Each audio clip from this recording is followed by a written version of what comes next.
ਆ ਜਮੂਆ ਓਇਆ ਨਹੀਂ ਉਦਾਸਾ ਮੜਿਆ ਆ ਜਮੂਆ ਵਿੱਚ ਕੁਦਰਤ ਦਾ ਬਾਸਾ ਮੜਿਆ ਆ ਜਮੂਆ। दर्शकों नमस्कार, मैं तुहाडे कन्नै संजीव प्राशर गल करचे ते इस वेले अस जिला उधमपुर ते मानतलाई इलाके च जिथे कि दरिंद्रा ब्रह्मचारी जी का आश्रम है, अर्पणा योग आश्रम मानतलाई।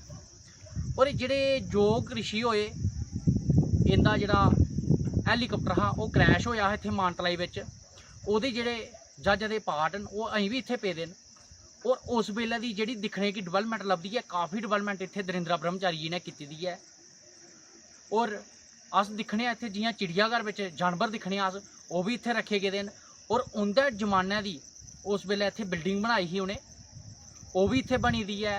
और उन्हें जिन्नियां गड्डियां रखी दियां हियां वो भी इत्थे अज गड्डियां वो कुआड़ होई गेदियां, पर गड्डियां वो इत्थे पेदियां।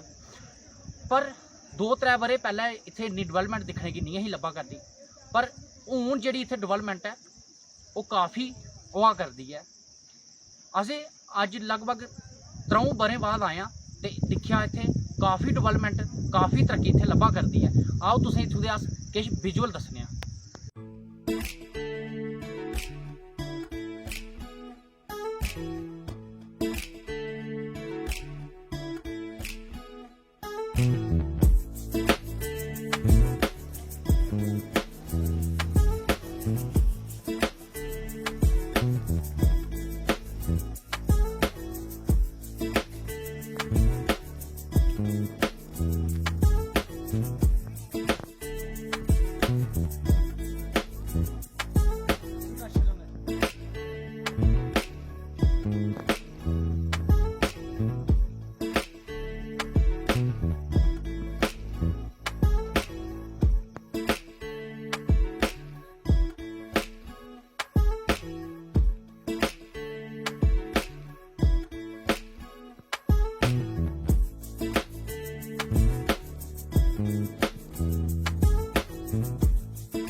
Bye.